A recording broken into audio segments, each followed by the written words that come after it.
Hello, my name is Aaron. I am a certified life coach, mindfulness and meditation practitioner, and mindset guru.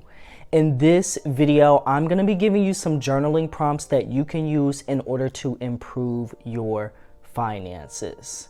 Now, go ahead and watch this video from beginning to end. You can have your journal with you and pause the video so you can work on each prompt as you go along.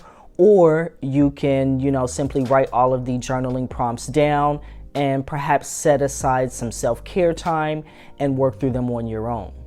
It's important to realize that we're going to be talking about beliefs and patterns of behavior, and they go together. Why? Because when you're trying to improve your finances, really you're trying to improve your financial lifestyle. And your lifestyle is made of your habits. Now, where do your habits come from? Your habits come from your beliefs and your belief systems. And that's what we're going to be diving into today. So before we get started, make sure you go ahead and hit that subscribe button and the bell icon so you can get notifications on all future videos.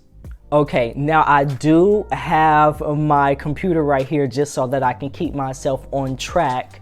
But go ahead and take out your journal or your notebook, and I'm going to give this to you in a few different ways.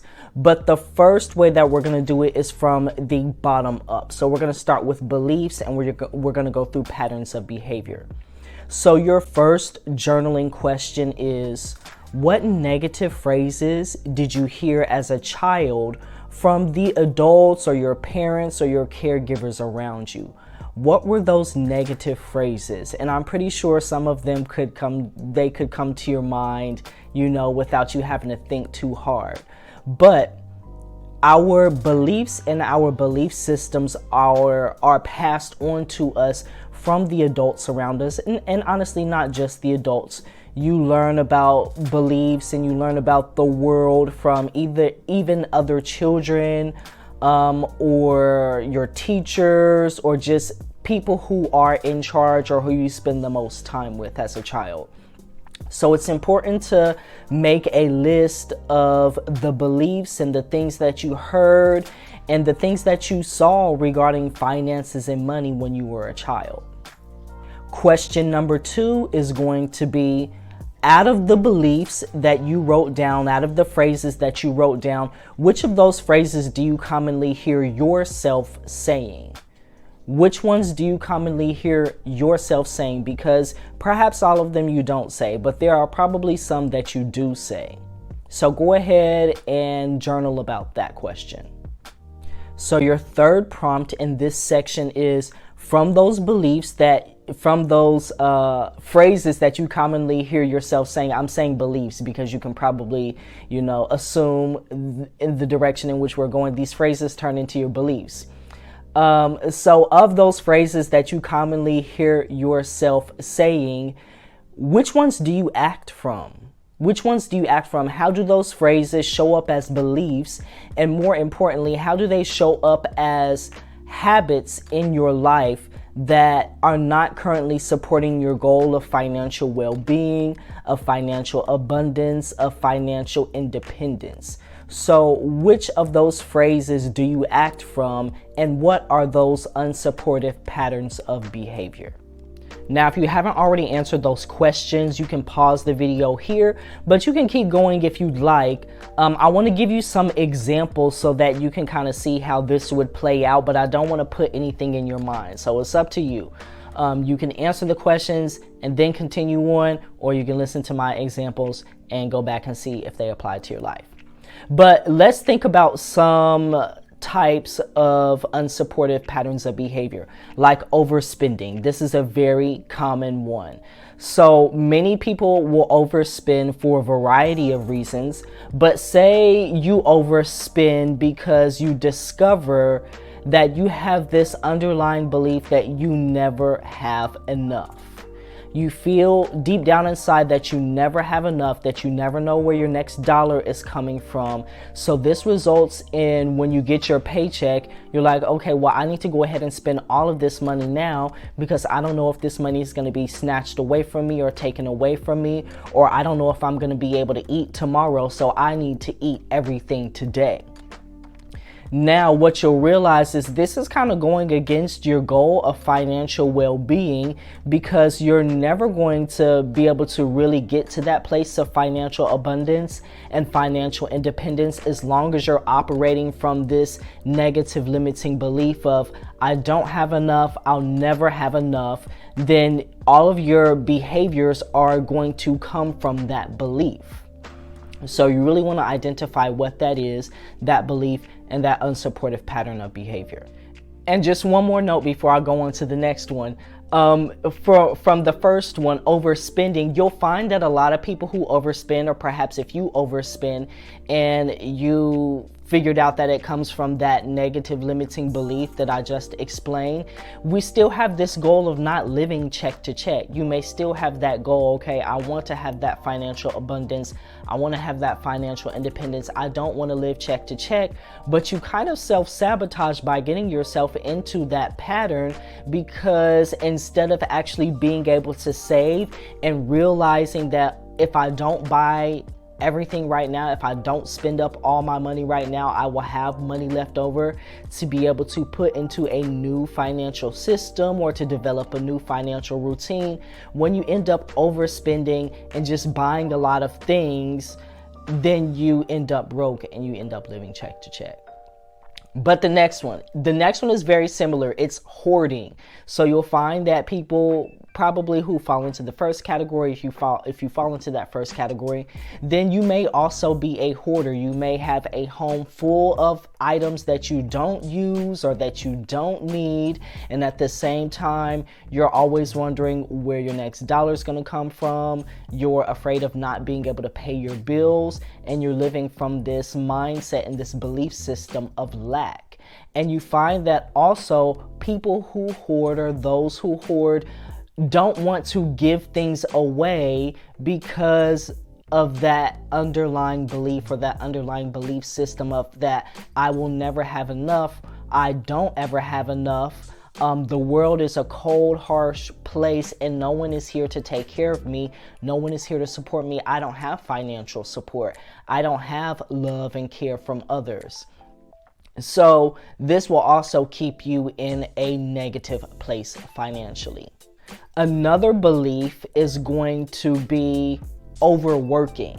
So a common thing that you hear from your parents or you hear from adults, and I know this may go a variety of different ways. Everyone has their own opinion. This one is mine.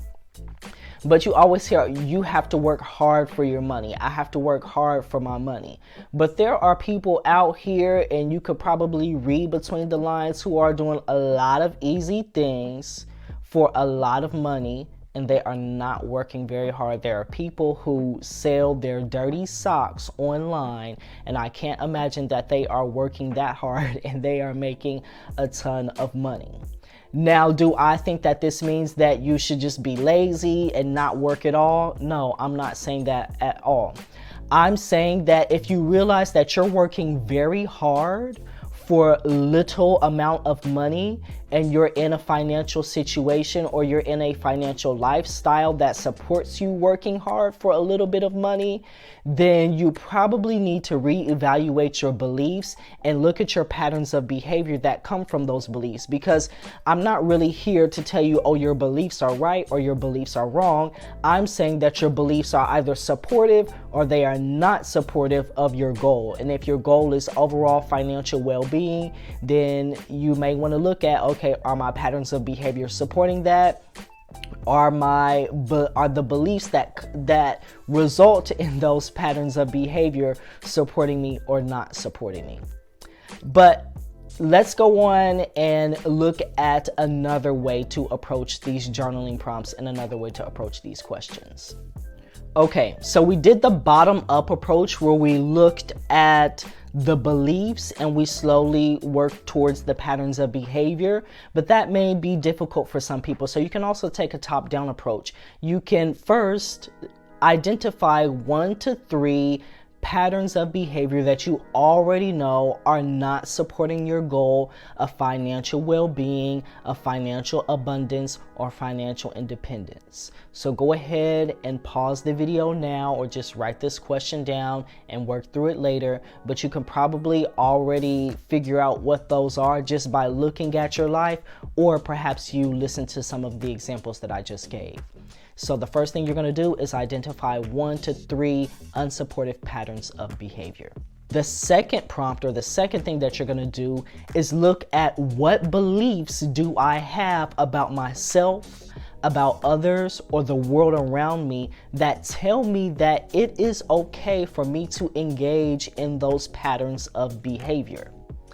Once again, we're not looking at are the beliefs true or are they false, because if they come from your valid experiences, then the beliefs are true. We're looking at, are these beliefs supportive or are they unsupportive? And if they're unsupportive, is there a better belief that I can adopt and that I can engage in order to drive me towards my goal? And this may be difficult for some people because it's very easy to just be comfortable and very complacent and behave and act from beliefs and belief systems that we are already accustomed to, rather than challenging our world and challenging our perspective about ourselves, about others, or about the world around us. But I suppose if you are here at this video, then you're ready to do that work. And the third thing that you can ask yourself, and you don't really have to if you're doing this top-down approach, but you could. It could reveal to you a lot of insight. But you can ask yourself, where did these beliefs come from? And once again, you probably want to look back to, where did I first hear these phrases? Where did I first hear these sayings? What did I see from those around me? Especially regarding finances and money in my household, my caregivers, or what did I learn from my teachers, or even what types of sayings and phrases and beliefs and patterns of behavior did I pick up from other children who were my age? So you can even think about, did you get an allowance when you were younger? Did you have to work for that allowance, or was it freely given to you? If you did have to work for that allowance, well, what happened if you did not do your work? What were some of the things that your parents or your caregivers would say to you or impress upon you? And, you know, just continuing to reiterate, it's not about whether the beliefs are true or false. It's rather about whether the beliefs and the patterns of behavior are supportive or are they unsupportive. Now that you're an adult and you're in the outside world, a lot of times our beliefs and our patterns of behavior that we adopt, they work for us inside of our family unit. They work for us inside of the household. But then when we go out in the world, we discover that the world is an entirely different place. So if you have enjoyed these journaling activities, then let me leave you with 2 more pieces of information that I think you will enjoy. I have a free 2-hour money and metaphysics masterclass. And I bring this up because metaphysical reality in this sense really refers to that energy that underlies your physical manifestations, which are your patterns of behavior, your beliefs, your belief systems that turn into, you know, the money that you have or the money that you don't have. So in the Money and Metaphysics Masterclass, in that free 2-hour masterclass, we dive deep and we talk about identifying your money story, discovering your hidden money intentions, and then I also, of course, go over a few physical items that you can use to improve the energy of money in your life, in your experience, and in your household. So I'm going to leave the link to that in the description box below. But you may also be interested in getting my full Money and Metaphysics Masterclass series. This is a 4-week series full of classes. There's more than 10 hours of content, and I review metaphysical and practical money management tools in order to improve your finances.